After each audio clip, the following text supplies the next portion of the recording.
నమస్కారం Whitefield news కి స్వాగతం. ముందుగా ముఖ్యాంశాలు. 18 సంవత్సరాలు నిండిన ప్రతి ఒక్కరూ ఓటరుగా నమోదు కావాలి. యువత పెద్ద ఎత్తున ఓటు హక్కు వినియోగించుకోవాలి. ప్రతి ఒక్కరూ ఓటు హక్కును సద్వినియోగం చేసుకోవాలి. పిలుపునిచ్చిన తిరుపతి జిల్లా కలెక్టర్ వెంకటేశ్వర్. నిరుద్యోగ రణబేరి కొలువుల కోసం కొట్లాడుదాం రండి అనే భారీ ధర్నా కార్యక్రమాన్ని నిరుద్యోగ యువతకు తీసుకువెళ్లే ఉద్దేశంతో తిరుపతి జిల్లా సమితి ఆధ్వర్యంలో సిపిఐ జిల్లా కార్యాలయంలో వాల్ పోస్టర్లు ఆవిష్కరణ. గంజాయి విక్రయిస్తున్న ముగ్గురిని అరెస్ట్ చేసి వారి వద్ద నుంచి సుమారు 2,50,000 విలువ గల 6 కిలోల 200 గ్రాముల గంజాయి, 3 మొబైల్ ఫోన్లు స్వాధీనం చేసుకున్నట్లు వెల్లడించిన చిత్తూరు డీఎస్పీ సాయినాథ్. వార్తల్లోని వివరాలు. ఓటు యొక్క ప్రాధాన్యత గురించి తెలుసుకుని ప్రతి ఒక్కరూ ఓటు హక్కును వినియోగించుకోవాలని తిరుపతి జిల్లా కలెక్టర్ వెంకటేశ్వర్ అన్నారు. ఆదివారం స్థానిక శ్రీ పద్మావతి మహిళా విశ్వవిద్యాలయంలోని ఇందిరా ప్రియదర్శిని ఆడిటోరియం నందు 16వ జాతీయ ఓటర్ల దినోత్సవాన్ని పురస్కరించుకుని జిల్లా collector Venkateshwar, municipal commissioner Maurya, Sri Padmavathi Mahila Visvavidyalayam vice chancellor professor Uma, AERO, BLO, operators తో కలిసి జిల్లా కలెక్టర్ పాల్గొని అందరి చేత ఎన్నికల ప్రతిజ్ఞ చేయించారు. ఓటు హక్కు గురించి అవగాహన కల్పించేలా జిల్లా collector, municipal commissioner Maurya, Padmavathi Mahila Visvavidyalayam vice chancellor విద్యార్థులతో కలిసి ర్యాలీలో పాల్గొన్నారు. ఈ సందర్భంగా జిల్లా కలెక్టర్ మాట్లాడుతూ ఓటు హక్కు యొక్క ప్రాధాన్యతను తెలుసుకుని ప్రతి ఒక్కరూ ఓటు హక్కును వినియోగించుకోవాలని తెలిపారు. మన దేశ జనాభా సుమారు 150 కోట్లు దాటిందని, ఎక్కువ శాతం ఓటర్లు మన దేశంలో ఉన్నారని అన్నారు. ప్రపంచంలోని అతిపెద్ద ప్రజాస్వామ్యం భారతదేశంలో అతిపెద్ద ఓటర్స్ ఉన్నారని, వివిధ భాషలు, సంస్కృతులు కలిగిన భారతదేశంలో ఇలాంటి నిష్పక్షపాతం లేకుండా సీరియస్ గా ఎన్నికలు నిర్వహించడం జరుగుతుందన్నారు. 1951 సంవత్సరంలో మొట్టమొదటి ఎన్నికల్లో నిర్వహించడం జరిగిందని పేర్కొన్నారు. వెస్టర్న్ కంట్రీలో మహిళలకు ఓటు హక్కు లేదని, తర్వాత 21 సంవత్సరాలకి ఓటు హక్కు కల్పించడం జరిగిందని తెలిపారు. ఆ రోజు నుంచి ఈ రోజు వరకు ఎలక్షన్ కమిషన్ ఆఫ్ ఇండియా అతిపెద్ద సంస్థగా ఎదిగిందని, ఎంతో మంది గొప్ప ఎలక్షన్ కమిషనర్లు ఉన్నారని తెలిపారు. వారి ఆధ్వర్యంలో ఇండియాలో జరుగుతున్న ఎన్నికల తీరును ఇతర దేశాల వారు కూడా గమనించడం జరిగిందని పేర్కొన్నారు. టెక్నాలజీని అందిపుచ్చుకుని రోజు రోజుకు ఎన్నికలను పారదర్శకంగా నిర్వహించుకుంటున్నామని తెలిపారు. 18 సంవత్సరాలు నిండిన ప్రతి ఒక్కరూ ఓటు హక్కును పొందాలని మరియు రిజిస్ట్రేషన్ చేసుకోవాలని తెలిపారు. ఓటరుగా నమోదు చేసుకున్న వారి యొక్క వివరాలను 1 మినిట్ లో తెలుసుకునేంత టెక్నాలజీ పెరిగిందని తెలిపారు. ఎవరి ఓటును తొలగించే అవకాశం ఉండదని తెలిపారు. అర్బన్ లో ఓటు హక్కు వినియోగించుకునే శాతం ఎక్కువ శాతం ఉందని, పట్టణాల్లో కూడా ఓటు హక్కు శాతం పెరిగేలా ప్రతి ఒక్కరూ అవగాహన కలిగి ఉండాలని అన్నారు. పిల్లలు, యువత ఓటు హక్కును వినియోగించుకోవాలని, మిమ్మల్ని పాలించే వారిని పారదర్శకంగా ఎన్నుకునే అవకాశం మీ చేతుల్లో ఉందని తెలిపారు. అనంతరం నగరపాలక సంస్థ కమిషనర్ మాట్లాడుతూ ప్రతి సంవత్సరం జనవరి 25వ తేదీన జాతీయ ఓటర్ల దినోత్సవం జరుపుకోవడం జరుగుతుందని, ఈ సంవత్సరం మై ఇండియా మై ఓటు అనే థీమ్తో ఈ కార్యక్రమాన్ని చేపట్టడం జరిగిందని తెలిపారు. యువత ఓటు హక్కును వినియోగించుకునే వారి శాతం ఎక్కువ ఉండాలని, ఓటరుగా రిజిస్ట్రేషన్ చేసుకోవటం అనే విషయాలపైన అవగాహన కలిగి తమ అమూల్యమైన ఓటు హక్కును వినియోగించుకోవాలని తెలిపారు.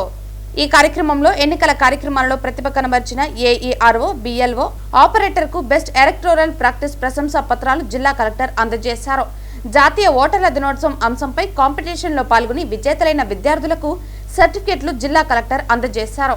గత కొన్ని ఎన్నికలలో తమ ఓటు హక్కును వినియోగించుకున్న సీనియర్ సిటిజన్స్ కు జిల్లా కలెక్టర్, కమిషనర్ మౌర్యలతో కలిసి ఘనంగా వారిని సన్మానించడం జరిగింది. ఈ కార్యక్రమంలో ఎలక్షన్ స్టూడెంట్ రమేష్ బాబు, తహసీల్దార్ సురేష్ బాబు, పవన్, విద్యార్థులు, సీనియర్ సిటిజన్స్, సిబ్బంది తదితరులు పాల్గొన్నారు.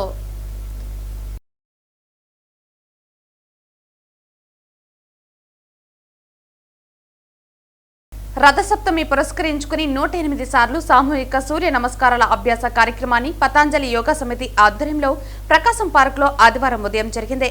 ఈ కార్యక్రమంలో ఎమ్మెల్యే ఆరణి శ్రీనివాసులు పాల్గొని సూర్య నమస్కారాలు చేశారు. అనంతరం యోగాలో జాతీయ స్థాయిలో పథకాలు సాధించిన 5గురిని సత్కరించారు.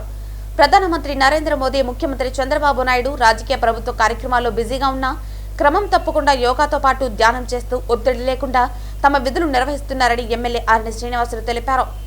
ఆరోగ్యంగా ఉండాలంటే వ్యాయామం, మంచి ఆహారపు అలవాట్లతోనే సాధ్యమని తెలిపారు. కాబట్టి ప్రతి ఒక్కరూ రోజుకు కనీసం గంట సమయం వ్యాయామం చేయాలని ఆయన కోరారు. మున్సిపల్ పార్క్ లో షెడ్ నిర్మిస్తే యోగా చేసేందుకు ఉపయోగంగా ఉంటుందని కోరగా, ఖచ్చితంగా షెడ్ ను వీలైనంత త్వరగా నిర్మిస్తామని ఎమ్మెల్యే తెలిపారు. నగరంలోని అన్ని పార్కుల్లో మౌలిక వసతులు మెరుగుపరిచామని తెలిపారు. తాను ఇప్పటికే ఫిట్ గా ఉండడానికి 40 ఏళ్లుగా వాకింగ్ చేస్తున్నట్లు ఆయన తెలిపారు. యోగాను ప్రజలు తమ జీవితంలో భాగం చేసుకోవాలని శాప్ చైర్మన్ రవినాయుడు కోరారు. కొన్ని వ్యాధులను వైద్యంతో కన్నా యోగాతో నయం అవుతాయని అన్నారు.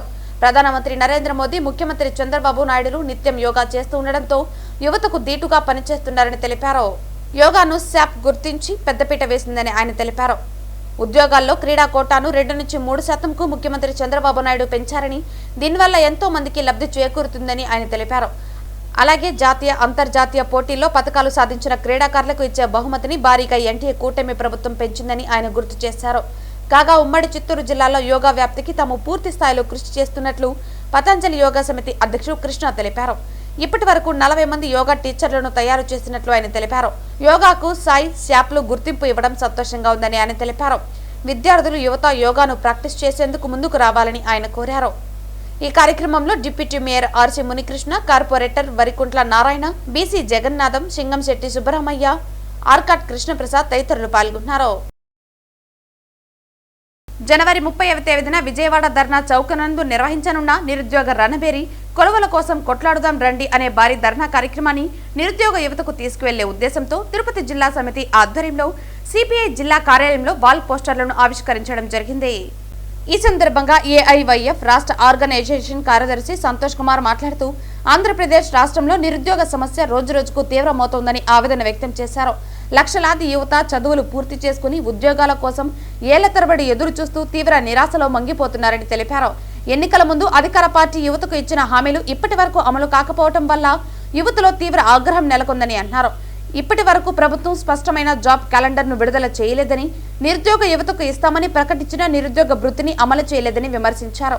వివిధ ప్రభుత్వ శాఖల్లో లక్షలాది ఖాళీ పోస్టులు ఉన్నప్పటికీ నోటిఫికేషన్లు ఇవ్వడం లేదని, ఇప్పటికే విడుదల చేసిన నోటిఫికేషన్లు కూడా పదే పదే వాయిదా వేస్తూ యువత జీవితాలతో చెలగటమారుతోందని ఆరోపించారు. ఈ కార్యక్రమంలో ఏఐవైఎఫ్ కార్యదర్శి రామకృష్ణ, నగర కార్యదర్శి పూర్ణచంద్ర కుమార్, నాయకులు వినోద్, హరికృష్ణ, కేవై రాజా, వినయ్, పద్మనాభరెడ్డి, నాయకులు, యువకులు తదితరులు పాల్గొన్నారు. అఖిల భారతీయ యువజన సమైక్య రాష్ట్ర సమితి ఆధ్వర్యంలో ఈ నెల జనవరి 30వ తేదీన నిరుద్యోగ సమస్యలు పరిష్కరించడానికి నిరుద్యోగ రణబేరి కొలువులకై కొట్లాడదాం రండి అని పిలుపునిస్తూ ధర్నా చౌక్ నందు కార్యక్రమం నిర్వహిస్తున్నాం. ముఖ్యంగా ఈ రాష్ట్ర ప్రభుత్వం అధికారంలో వచ్చిన తర్వాత ఏడాదికి 4 లక్షల ఉద్యోగాలు ఇస్తామని, నిరుద్యోగ వృత్తి 3000 ఇస్తామని చెప్పడం జరుగుతుంది. జనవరి 2025 మొదటి వారంలోనే జాబ్ క్యాలెండర్ విడుదల చేస్తామని చెప్పారు. అదే పరిశ్రమలకు సంబంధించి అనేక వాగ్దానాలు కూడా ఇచ్చారు. కానీ ఏ ఒక్కటి వాగ్దానాలు పరిపూర్ణంగా నెరవేర్చకపోగా 22 నెలలు కావస్తున్నా కూడా ఇంకా వాళ్ళ మాటలు నీటి మూటల వలె ఉంది. గతంలో నారా లోకేష్ బాబు యువగలం పాదయాత్రలో, అలాగే ఎన్నికల సమావేశాల్లో సభల్లో నారా చంద్రబాబు నాయుడు గారు, అలాగే వారాహి యాత్రలో పవన్ కళ్యాణ్ గారు నిరుద్యోగ సమస్యలు, నిరుద్యోగం ఆంధ్రప్రదేశ్ లో కొట్టుమిట్టాడుతోంది, నిరుద్యోగ ఆత్మహత్యలు ఎక్కువగా ఉన్నాయి, నిరుద్యోగ వలసలు ఎక్కువగా జరుగుతున్నాయి, అర్ధ నిరుద్యోగంతో ఆంధ్రప్రదేశ్ రాష్ట్రం దేశంలోనే మొట్టమొదటిగా ఉందని వచ్చి చెప్పారు. చెప్పిన తర్వాత ఎన్నికల్లో మొదటిగా 6 పథకాల్లో సూపర్ 6 పథకాల్లో మొట్టమొదటి నిరుద్యోగ సమస్యను పెట్టుకున్నాం. నిరుద్యోగ సమస్యను పరిష్కరించేంత వరకు మా ప్రభుత్వం ఉండదు. మా చంద్రబాబు నాయుడు గారు పూర్తిగా విజన్ ఉండే లీడర్, దానికి హైటెక్ సిటీ తెలంగాణ ప్రాంతమే నిదర్శనం చెప్పారు. సింగపూర్ తరహాలో మన ఆంధ్రప్రదేశ్ రాష్ట్రాన్ని తీసుకుని వచ్చి ఇక్కడ కొలువులు తీసుకొని వస్తా అన్నారు. ఈ రోజు మాటలకు మాత్రమే, ఉమ్మలకు మాత్రమే ఈ రాష్ట్ర ప్రభుత్వం మాటలు పరిమితమైనాయి. మొన్న చంద్రబాబు నాయుడు గారు చెప్తా ఉన్నారు 20 లక్షల కోట్ల పెట్టుబడులు వచ్చాయి, 20 లక్షల కోట్ల ఉద్యోగాల కల్పన ఈ ఆంధ్రప్రదేశ్ రాష్ట్రంలో చేశామని చెప్పారు. ఎక్కడ చేశారు? నిజంగా 20 లక్షల కోట్ల ఉద్యోగాలు వస్తే 5,000 కోట్ల ఉండే ఆంధ్రప్రదేశ్ రాష్ట్రంలో ఈ నిరుద్యోగులు ఎందుకు ఆత్మహత్యలు చేసుకుంటున్నారని చంద్రబాబు నాయుడు గారిని అఖిల భారతీయ యువజన సమైక్య సూటిగా ప్రశ్నిస్తా ఉన్నాం. నిజంగా నిరుద్యోగ సమస్యలు ఈ రాష్ట్రంలో లేకపోతే మొన్న కేంద్రం నిర్వహించిన ఈ సర్వేలో 8% నిరుద్యోగంతో పూర్తి దేశంలోనే మొట్టమొదటి రాష్ట్రంగా మన రాష్ట్రం ఎందుకుంది అనేసి ఈ సభాముఖంగా చంద్రబాబు నాయుడు గారిని పూర్తిగా ప్రశ్నిస్తా ఉన్నాం. మొన్న నారా లోకేష్ గారు కూడా చెప్తా ఉన్నారు 19 లక్షల కోట్ల పెట్టుబడులు తీసుకుని వచ్చాం, ఎంఓలు జరుగుతున్నాయి, ఎక్కడ లేని విధంగా ఆంధ్రప్రదేశ్ రాష్ట్రంలో నిరుద్యోగ సమస్యలు పరిష్కరిస్తామని చెప్తారు. ఎక్కడ పరిష్కరిస్తున్నారో అర్థం కాలేదు. కేవలం మాటలకు, పథకాలకు మాత్రమే నిరుద్యోగ సమస్య అయింది కానీ పూర్తిగా ఎక్కడా గానీ నాయకుల విధానాలంతా కూడా నీటి మూటల వల్లే మారిపోయాయి. రథసప్తమి పర్వదినాన్ని పురస్కరించుకుని తిరుపతిలోని ప్రభుత్వ ప్రసూతి ఆసుపత్రి ఆవరణలో నిత్య అల్పాహార వితరణ కార్యక్రమాన్ని ఏకవీర సేవా ఫౌండేషన్ వ్యవస్థాపకులు ప్రతాప్ స్వామీజీ ఘనంగా ప్రారంభించారు. ఈ సేవా కార్యక్రమంలో భాగంగా ప్రారంభ దినాన సుమారు 500 మందికి అల్పాహారం అందజేశారు. ఈ సేవా కార్యక్రమంలో భాగంగా ప్రారంభ దినాన సుమారు 500 మందికి అల్పాహారం అందజేశారు. ఈ సందర్భంగా ప్రతాప్ స్వామీజీ మాట్లాడుతూ అన్ని దానాలలో అన్నదానం అత్యంత గొప్పదని, ఆకలితో ఉన్నవారికి అన్నం పెట్టడమే నిజమైన మానవ సేవని పేర్కొన్నారు. రాయలసీమ జిల్లాలతో పాటు కర్ణాటక, తమిళనాడు రాష్ట్రాల నుంచి కూడా అనేక మంది గర్భిణీలు చికిత్స నిమిత్తం తిరుపతి ప్రభుత్వ ప్రసూతి ఆసుపత్రికి వస్తున్నారని తెలిపారు. ముఖ్యంగా పేద, మధ్యతరగతి కుటుంబాలకు చెందిన వారు అధిక సంఖ్యలో ఇక్కడ వైద్య సేవలు పొందుతున్నారని, అలాంటి వారి అవసరాలను దృష్టిలో పెట్టుకుని ప్రతిరోజు ఉదయం అల్పాహారం అందించాలనే సంకల్పంతో ఈ కార్యక్రమాన్ని ప్రారంభించినట్లు తెలిపారు. అన్నపూర్ణాదేవి ఆశీస్సులతో ఈ నిత్య అల్పాహార వితరణ కార్యక్రమాన్ని నిరంతరంగా కొనసాగిస్తామని ప్రతాప్ స్వామీజీ స్పష్టం చేశారు. ఈ సేవా కార్యక్రమానికి సహకారం అందించి అనుమతులు మంజూరు చేసిన ప్రభుత్వ ప్రసూతి ఆసుపత్రి వైద్య అధికారులు, సిబ్బందికి ఆయన ప్రత్యేక కృతజ్ఞతలు తెలిపారు. ఈ కార్యక్రమంలో ఏకవీర సేవా ఫౌండేషన్ సభ్యులు, సేవాభిలాషులు పాల్గొని కార్యక్రమాన్ని విజయవంతం చేశారు. సమాజంలో సేవాభావాన్ని పెంపొందించే ఇలాంటి కార్యక్రమాలు మరెందరికో ఆదర్శంగా నిలుస్తాయని పలువురు ప్రశంసించారు. వెంకటేశాయ ఏకవీర సేవ ఫౌండేషన్ ఆధ్వర్యంలో గవర్నమెంట్ ప్రసూతి వైద్యశాలలో ఈ రోజు నుండి ప్రతిరోజు అల్పాహారం పేషెంట్స్, వారి సహాయకులకి, ఇతరత్ర వారందరికీ కూడా ప్రతిరోజు 500 మందికి ఈ అల్పాహార వితరణ జరుగుతుంది. ఇది ఈ రోజు నుండి ప్రతిరోజు నిత్యం జరుగుతుంది. ఇలా జరగడం ఎంతో ఆనందంగా ఉంది. అదేవిధంగా ఈ యొక్క అల్పాహారం రోగులకు, వారి సహాయకులకు మంచి పౌష్టికంగా, హైజీనిక్గా ఉండే విధంగా తీసుకుంటున్నాము. భవిష్యత్తులో సహాయకులు కానీ పేషెంట్స్ పెరిగితే కూడా అందరికి కూడా అల్పాహారం అందిస్తాము. వెంకటేశాయ. ఈరోజు రథసప్తమి, చాలా శుభప్రదమైన రోజు. ఈరోజే మన జిల్లా నుంచి ఎంతోమంది ఈ మెటర్నిటీ హాస్పిటల్కి కాన్పులకు కానివ్వండి, వాళ్ళతో వచ్చే సహాయకులు వాళ్ళందరికీ కూడా ప్రతినిత్యం 500 మందికి అల్పాహారాన్ని ఏకవీర ఫౌండేషన్ ఆధ్వర్యంలో శ్రీ ప్రతాప్ స్వామీజీ వారి నిర్వహణలో ఈ బృహత్తరమైన కార్యక్రమం చేపట్టడం చాలా మహదానందము. ఎంతో శ్రమ ఉంది దీనికి. అయినా ఈ వచ్చేటటువంటి ఈ పేషెంట్స్కి ఈ అల్పాహారాన్ని అందించడం కూడా ఒక మంచి ఇదే అని చెప్పి అందరూ కూడా కోరుకుంటూ ఉన్నారు. ప్రతినిత్యం కూడా ఇలాగే జరుగుతుంది. ఈరోజు మంచి రోజని ఈరోజు 500 మందికి అల్పాహారాన్ని ప్రారంభించారు స్వామీజీ. శ్రీ గురుభ్యో నమః. శ్రీ ప్రతాప్ స్వామీజీ స్థాపించినటువంటి శ్రీ ఏకవీర ఫౌండేషన్ ఆధ్వర్యంలో గవర్నమెంట్ స్థాపించినటువంటి ప్రసూతి వైద్యశాల యందు ప్రతిరోజు సుమారు 500 మందికి నిత్య అల్పాహార విందు కార్యక్రమాన్ని ఈరోజు ఇక్కడ ప్రారంభిస్తున్నాము. ఇక్కడికి నలుమూలల నుంచి, ఇతర రాష్ట్రాల నుంచి కూడా నిరుపేదలు, మధ్యతరగతి వారు ఇక్కడ వస్తుంటారు. వాళ్ళ సౌకర్యార్థము నిండు గర్భిణులు, ప్రసవించినటువంటి స్త్రీమూర్తులు, వాళ్ళ సహాయం కొరకు వచ్చినటువంటి ప్రజలందరికీ ఈ అల్పాహార విందు సేవ అందివ్వడానికని ఈ కార్యక్రమాన్ని చేపట్టడం జరిగింది. దీనిని ఇన్స్పిరేషన్గా తీసుకొని ఇంకా చాలామంది ఇటువంటి వాళ్ళకి రకరకాలైనటువంటి సేవలు అందించాలని ప్రతాప్ స్వామీజీ ప్రారంభించినటువంటి ఈ కార్యక్రమం దిగ్విజయం అవ్వాలని ప్రార్థిస్తున్నాను. తిరుపతి జిల్లా చంద్రగిరి నియోజకవర్గం చంద్రగిరి మండలంలో 16వ జాతీయ ఓటర్ల దినోత్సవం ఘనంగా నిర్వహించారు. తహసీల్దార్ కార్యాలయంలో సీనియర్ సిటిజన్స్ ని సన్మానించిన జాయింట్ కలెక్టర్, ఆర్డీఓ, తహసీల్దార్ శివరామ సుబ్బయ్య కొత్తగా ఓటు హక్కు పొందిన వారికి నూతన ఓటు కార్డులను అందించారు. అనంతరం ఓటర్ల దినోత్సవం ప్రాముఖ్యతను, ఓటు వినియోగ ప్రయోజనాలను సబ్ కలెక్టర్ వివరించారు. తహసీల్దార్ కార్యాలయం నుండి టవర్ క్లాక్ వరకు కార్యాలయం సిబ్బంది, బిఎల్ఓలు ఓటర్లతో ర్యాలీ నిర్వహించారు. టవర్ క్లాక్ వద్ద మానవహారం చేపట్టి వారి వద్ద ప్రతిజ్ఞ చేయించారు. 18 సంవత్సరాలు నిండిన ప్రతి ఒక్కరూ ఓటు హక్కు వినియోగించుకోవాలని పేర్కొన్నారు. మేము ప్రజాస్వామ్యంపై విశ్వాసంతో మన దేశ ప్రజాస్వామ్య సాంప్రదాయాలను, స్వేచ్ఛాయుత, నిష్పక్షపాత, ప్రశాంత ఎన్నికల ప్రభావాన్ని నిలబెడతామని, మతం, జాతి, కులం, వర్గం ఎటువంటి ఒత్తిడులకు ప్రభావం కాకుండా ప్రతి ఎన్నికల్లో నిర్భయంగా ఓటు వేస్తామని రెవెన్యూ సిబ్బంది ఓటర్లచే ప్రతిజ్ఞ చేయించామని అన్నారు. ఈ కార్యక్రమంలో రెవెన్యూ సిబ్బంది, సీనియర్ సిటిజన్స్ తదితరులు పాల్గొన్నారు. జనవరి 25 ప్రతి ఏటా జాతీయ ఓటర్ల దినోత్సవం జరుపుకుంటాం. అందులో భాగంగా ఈరోజు కూడా జాతీయ ఓటర్ల దినోత్సవం మనం చంద్రగిరి అసెంబ్లీ నియోజకవర్గం తరఫున మన జిల్లా సంయుక్త కలెక్టర్ గారు, అలాగే ఈఆర్ఓగా ఆర్డీఓ, నేను, తర్వాత తహసీల్దారు, అలాగే అందరు BLOలు, పత్రికా విలేకరులు, ఎలక్ట్రానిక్ మీడియా అందరి సమక్షంలో అత్యధిక సార్లు ఓటు హక్కు వినియోగించుకున్నటువంటి సీనియర్ సిటిజన్స్ని ఈరోజు సన్మానించుకోవడం జరుగుతుంది. అసలు జాతీయ ఓటర్ల దినోత్సవం మనం ఎందుకు జరుపుకుంటున్నాము, ఈరోజు ఎందుకు జరుపుకోవాలి అంటే, మనకు రాజ్యాంగంలోని భారత రాజ్యాంగంలోని ఆర్టికల్ 324 ప్రకారము 1950 సంవత్సరం జనవరి 25వ తేదీన election commission of India formation జరిగింది. సో ఆ సందర్భంగా మనం ప్రతి సంవత్సరం అందుకు గుర్తుగా జాతీయ ఓటర్ దినోత్సవం జరుపుకుంటాం. 1950 జనవరి 26న మనకి రిపబ్లిక్ డే అంటే గణతంత్ర దినోత్సవం వస్తుంది. 1950 జనవరి 25న ఎలక్షన్ కమిషన్ ఆఫ్ ఇండియా ఏర్పాటు చేయడం జరిగింది. దానిలో భాగంగానే మనకి 1989 వరకు చీఫ్ ఎలక్షన్ కమిషనర్ ఒకరే ఉండేవారు.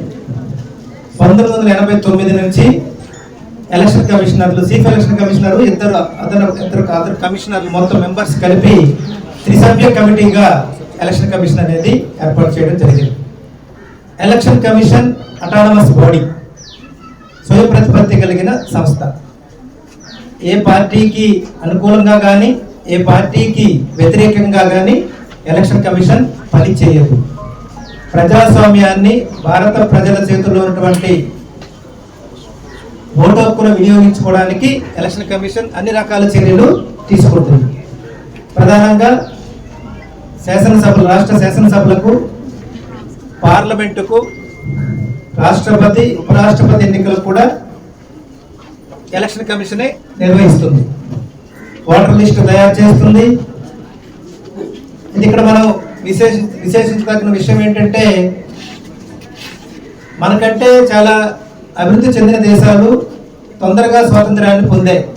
బట్ చాలా దేశాలకి అందరికీ ఓటు హక్కు అనేది, అంటే ఎవరైతే 18 సంవత్సరాల వయసు నిండిన అందరికీ ఓటు హక్కు అనేది చాలా సంవత్సరాల వరకు ఎవరికి ఇవ్వలేదు. భారతదేశంలోనే ఈ ఘనత కలదు. 16వ జాతీయ ఓటర్ల దినోత్సవాన్ని పురస్కరించుకుని ఆదివారం చిత్తూరు గాంధీ విగ్రహం నుండి ఓటరు అవగాహన ర్యాలీని చిత్తూరు జిల్లా రెవెన్యూ అధికారి మోహన్ కుమార్, చిత్తూరు డీఎస్పీ సాయినాథ్లు పచ్చ జెండా ఊపి ప్రారంభించారు. 16వ జాతీయ ఓటర్ల దినోత్సవాన్ని పురస్కరించుకుని ఆదివారం చిత్తూరు గాంధీ విగ్రహం నుండి ఓటరు అవగాహన ర్యాలీని చిత్తూరు జిల్లా రెవెన్యూ అధికారి మోహన్ కుమార్, చిత్తూరు డీఎస్పీ సాయినాథ్లు పచ్చ జెండా ఊపి ప్రారంభించారు. ఈ సందర్భంగా జిల్లా రెవెన్యూ అధికారి మోహన్ కుమార్ మాట్లాడుతూ 18 సంవత్సరాలు నిండిన ప్రతి ఒక్కరూ ఓటు హక్కు వినియోగించుకోవటం రాజ్యాంగం ఇచ్చిన ఒక వరమని, అందుకోసమే ఓటర్లను చైతన్యపరుస్తూ ఈ ర్యాలీ నిర్వహిస్తున్నామని అన్నారు. ఎన్నికల సంఘం పుట్టినరోజు కార్యక్రమం. ఈ కార్యక్రమం 60 సంవత్సరాలు నిండిన తర్వాత నుంచి మనం ఒక ప్రత్యేక రోజుగా మనం చేసుకుంటూ వెళ్తున్నాము. 2011 నుంచి ఈ కార్యక్రమాన్ని నిర్వహిస్తూ ఉన్నాము. సో 2011 నుంచి ఇప్పటికీ ఇది 16వ జాతీయ ఓటర్ల దినోత్సవంగా మనం ప్రకటించుకొని ప్రతి సంవత్సరం కూడా ఓటర్లని చైతన్యపరుస్తూ 18 సంవత్సరాలు నిండినటువంటి ప్రతి ఒక్క పౌరుడు కూడా ఓటరుగా నమోదు కావాలని, మనకు రాజ్యాంగం ప్రసాదించిన హక్కుని అందరూ వినియోగించుకుని ఓటరుగా చేరి తన బాధ్యతతో ప్రజాస్వామ్యానికి సంబంధించినటువంటి ఎన్నికల్లో బలమైన పునాదిగా ఓటరు ఉండాలన్న ఉద్దేశంతో ఈ జాతీయ ఓటర్ల దినోత్సవం యొక్క ప్రాముఖ్యతని ఎన్నికల సంఘం ఏర్పాటు చేసింది. దాదాపుగా భారతదేశం సంబంధించినటువంటి అతిపెద్ద ప్రజాస్వామ్య దేశంలో ఎన్నికలు అనేది ఒక పెద్ద సవాలు. ఆ ఎన్నికలు నిర్వహించడానికి సంబంధించిన ఎన్నికల సంఘం చాలా ఎప్పుడు వినూత్నమైనటువంటి కార్యాచరణతో అనేక సవాళ్లను ఎదుర్కొంటూ ఈరోజు మన ముందుకు వెళ్తూ ఉంది. ఈరోజు కూడా రాబోయే రోజుల్లో ఒక ప్రత్యేక ఓటర్ల జాబితా స్పెషల్ ఇంటెన్సివ్ రివిజన్ కింద కూడా SIR అనేది రూపొందించడానికి అన్ని రకాల కార్యాచరణ ప్రణాళికను సిద్ధం చేసింది. సో ఇప్పుడు దాంట్లో భాగంగా మనం NVDA ఫంక్షన్ జరుపుకుంటూ ఓటర్లని అప్రమత్తం చేసుకుంటూ ఒక కరెక్ట్ అయినటువంటి పారదర్శకవంతమైనటువంటి ఓటర్ల జాబితాని రూపొందించుకొని దాని ద్వారా ప్రజాస్వామ్యంలో ఎన్నికల ప్రక్రియని సజావుగా సక్రమంగా జరిపించుకోవడానికి మనందరం కర్తవ్యోన్ముఖులు కావాల్సిందిగా ఎన్నికల సంఘం ఇచ్చిన పిలుపుని ప్రతి ఒక్క ఓటరు కూడా తీసుకోవాల్సిందిగా కోరుకుంటున్నాను. Thank you. ప్రతి ఇంటిని ఒక విద్యుత్ కేంద్రంగా తీర్చిదిద్దే దిశగా కేంద్ర రాష్ట్ర ప్రభుత్వాలు పీఎం సూర్యఘర్ అనే పథకాన్ని ప్రవేశపెట్టారని, తద్వారా విద్యుత్ ఆదాతో పాటు ఆదాయం చేకూరుతుందని చిత్తూరు విద్యుత్ operation division deputy engineer Munichandra వివరించారు. ప్రతి ఇంటిని ఒక విద్యుత్ కేంద్రంగా తీర్చిదిద్దే దిశగా కేంద్ర రాష్ట్ర ప్రభుత్వాలు పీఎం సూర్యఘర్ అనే పథకాన్ని ప్రవేశపెట్టారని, తద్వారా విద్యుత్ ఆదాతో పాటు ఆదాయం చేకూరుతుందని చిత్తూరు విద్యుత్ operation division deputy engineer Munichandra వివరించారు. ఆయన మీడియాతో మాట్లాడుతూ రోజురోజుకి విద్యుత్ వినియోగం మన నిత్య జీవితంలో ఒక భాగంగా అయిందని, ఇటువంటి పరిస్థితుల్లో సౌరశక్తితో 11 నెలల పాటు ఏమాత్రం ఖర్చు లేని విద్యుత్ని వినియోగించుకోవచ్చని, ఇప్పటికే డివిజన్ పరిధిలో 750 మంది వరకు ఈ పద్ధతిని అవలంబిస్తున్నారని, దీని ద్వారా వినియోగదారులు ఎంతో లబ్ధి పొందుతారని తెలిపారు. చిత్తూరు విద్యుత్ వినియోగదారులకు అందరికీ నా నమస్కారాలు. చిత్తూరు డివిజన్ పరిధిలో పిఎం సూర్యఘర్ అనే ఒక స్కీము రన్ అవుతుంది. అందులో భాగంగా ఇంటి పైకప్పునందు సౌర ఫలకాలు అమర్చుకున్నచో ప్రతి ఇంటిని ఒక విద్యుత్ కేంద్రంగా చేయవచ్చు. కాబట్టి ఈ స్కీము ప్రతి ఒక్కరు వినియోగించుకోవాలి.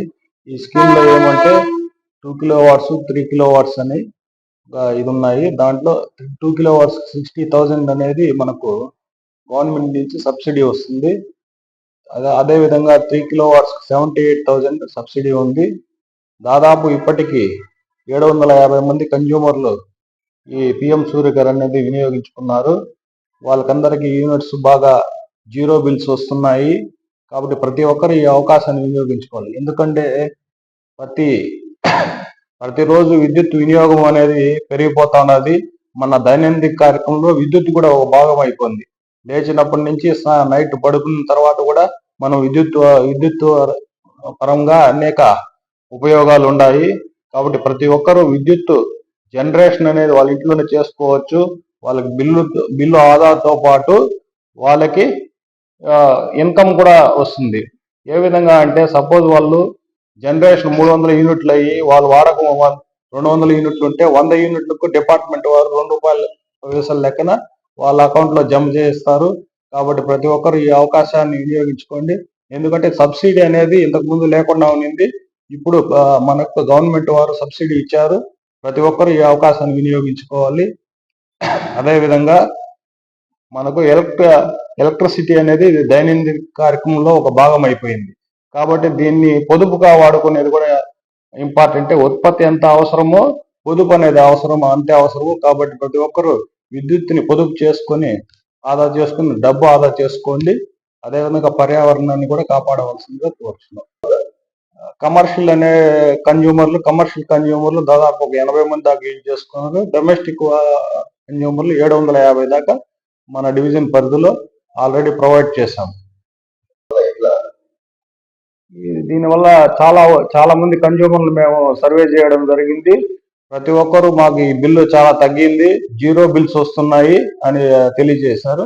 కాబట్టి ఇది మంచి స్కీము. ఎందుకంటే మన సౌత్ ఇండియాలో సూర్యశక్తి అనేది 11 నెలలు దాదాపు 11 నెలలు బాగా సౌరశక్తి వస్తుంది. కాబట్టి అది ఉచితంగా లభించే శక్తి, పొల్యూషన్ ఫ్రీ శక్తి. కాబట్టి ప్రతి ఒక్కరూ ఈ సౌరశక్తి ద్వారా విద్యుత్ ఉత్పత్తి చేసుకుంటే పొల్యూషన్ కూడా తగ్గుతుంది. నా పేరు మాధురి అండి. నేను సంతపేటలోని విజయలక్ష్మి కాలనీలో ఉంటున్నాము. మేము పోయిన సంవత్సరం సెప్టెంబర్ లో పిఎం సూర్యఘర్ కింద 5 కిలోవాట్స్ ఇన్స్టాల్ చేసుకున్నాము. అంతకుముందు మా కన్సంప్షన్ 900 యూనిట్స్ వరకు వస్తుందండి. ఇప్పుడు సమ్మర్ లో అయితే 900 వరకు వస్తుంది. మిగిలిన పీరియడ్ లో 400-500 యూనిట్స్ వరకు వస్తుంది. ఇప్పుడు ఈ సోలార్ 5 కిలోవాట్స్ ఇన్స్టాల్ చేసుకున్నప్పటి నుంచి మాకు 600 to 700 యూనిట్స్ వరకు జనరేషన్ అవుతుంది. సో దానివల్ల మాకు కరెంట్ బిల్ మొత్తం అడ్జస్ట్ అయిపోయి రిటర్న్ మాకే ఒక 100 యూనిట్స్ వరకు రిఫండ్ ఎవ్రీ మంత్ ప్రాసెస్ అవుతుంది. సో దీనివల్ల మేము చాలా లబ్ధి పొందామండి. సో దీనివల్ల మేము సజెస్ట్ చేస్తున్నాం అందరికి. చిత్తూరు 1వ పట్టణ పోలీస్ స్టేషన్ పరిధిలో ఆదివారం చిత్తూరు ఆర్టీసీ బస్టాండ్ పరిసర ప్రాంతాల్లో ఒక మహిళ, 2 పురుషులు గంజాయి విక్రయిస్తూ ఉండగా వారిని అదుపులోకి తీసుకుని వారి వద్ద నుండి సుమారు 2,50,000 విలువ గల 6 కిలోల 200 గ్రాముల గంజాయి, 3 మొబైల్ ఫోన్లు స్వాధీనం చేసుకుని రిమాండ్కు తరలించినట్లు చిత్తూరు డీఎస్పీ సాయినాథ్ వెల్లడించారు. చిత్తూరు జిల్లా చిత్తూరు 1వ పట్టణ పోలీస్ స్టేషన్ పరిధిలో ఆదివారం ఖచ్చితంగా రాబడిన సమాచారం మేరకు చిత్తూరు ఆర్టీసీ బస్టాండ్ పరిసర ప్రాంతాల్లో ఒక మహిళ, 2 పురుషులు గంజాయి విక్రయిస్తుండగా వారిని అదుపులోకి తీసుకుని వారి వద్ద నుండి సుమారు 2,50,000 విలువ గల 6 కిలోల 200 గ్రాముల గంజాయి, 3 మొబైల్ ఫోన్లు స్వాధీనం చేసుకుని రిమాండ్కు తరలించినట్లు చిత్తూరు డీఎస్పీ సాయినాథ్ చిత్తూరు జిల్లా పోలీస్ మీడియాకు వివరించారు. ఈరోజు మీ ముందు గంజాయి సరఫరా చేసే తర్వాత అమ్మేవాళ్ళు బుజ్జి అండ్ శివతేజ అనే ఇద్దరిని ముందులో హాజరుపెట్టాను. ఈ శివతేజ అనే అతను చింతపల్లి వైజాగ్ ఏరియా సంబంధించినటువంటి వ్యక్తి. అక్కడి నుంచి ట్రైన్లో గంజాయిని తీసుకొచ్చి ఈ బుజ్జి ఎవరంటే ఈమె ఏఎంపురం ఎస్ఆర్పురం, ఈమె భర్త హరిబాబు. ఇతను కూడా ఆల్రెడీ ఈ నెల 6వ తారీఖున మనకు వచ్చిన సమాచారం ప్రకారం అతన్ని అరెస్ట్ చేసినాం. అతను కూడా జైల్లో ఉన్నారు. వీళ్ళు భార్యాభర్తలు ఇద్దరికి ఈ శివతేజ అనే అతను వైజాగ్ నుంచి చింతపల్లి నుంచి ట్రైన్లో తీసుకొచ్చేసి తిరుపతి ఏరియాలో లేకపోతే వీళ్ళు చెప్పిన ఏరియాలో అతను డెలివర్ చేస్తారు. వాళ్ళు ఇక్కడ లోకల్గా వాళ్ళ కస్టమర్స్కి చిన్న ఎవరికైనా పంపుతారు. అవన్నీ కూడా కొన్ని ఇంట్రాగేషన్లో ఇంకా కొన్ని విషయాలు వెలుగులోకి వచ్చాయి. వాళ్ళ పేర్లు కూడా కేసులో దర్యాప్తులో విచారణలో సాక్ష్యాలను బట్టి వాళ్ళు కూడా కేసులో చేర్చడం జరుగుతుంది.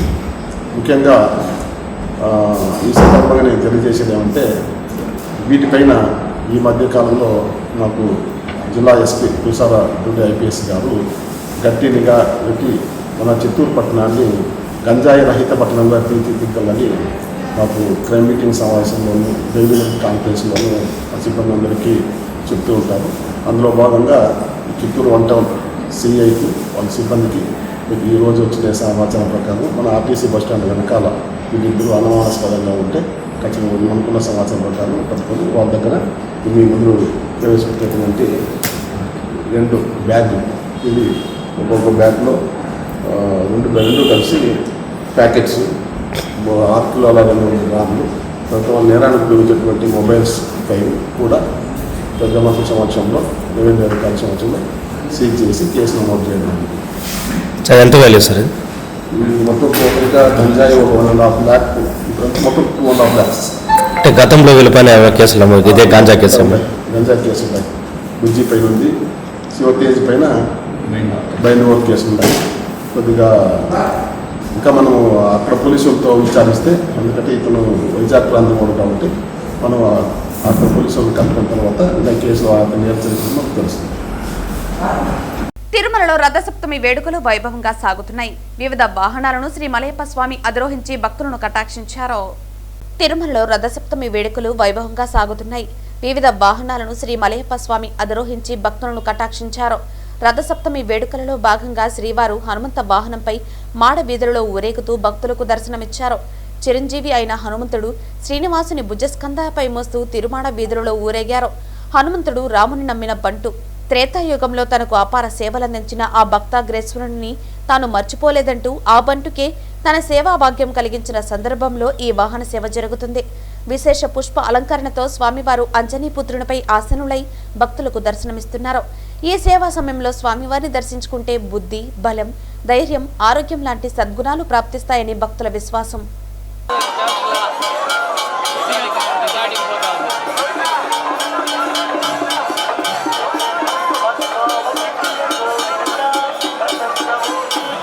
వార్తలు ముగించే ముందు ముఖ్యాంశాలు మరోసారి. 18 సంవత్సరాలు నిండిన ప్రతి ఒక్కరూ ఓటరుగా నమోదు కావాలి.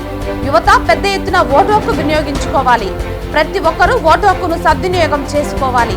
పిలుపునిచ్చిన తిరుపతి జిల్లా కలెక్టర్ వెంకటేశ్వర్.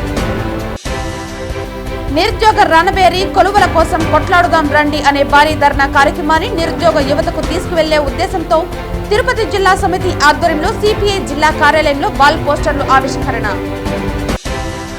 గంజాయి విక్రయిస్తున్న ముగ్గురిని అరెస్ట్ చేసి వారి వద్ద నుంచి సుమారు 2,50,000 విలువ గల 6 కిలోల 200 గ్రాముల గంజాయి, 3 మొబైల్ ఫోన్లు స్వాధీనం చేసుకున్నట్లు వెల్లడించిన చిత్తూరు డీఎస్పీ సాయినాథ్. ఈ వార్తలు ఇంతటితో సమాప్తం. తిరిగి వార్తల్లో మళ్ళీ కలుద్దాం. అంతవరకు సెలవు. నమస్కారం.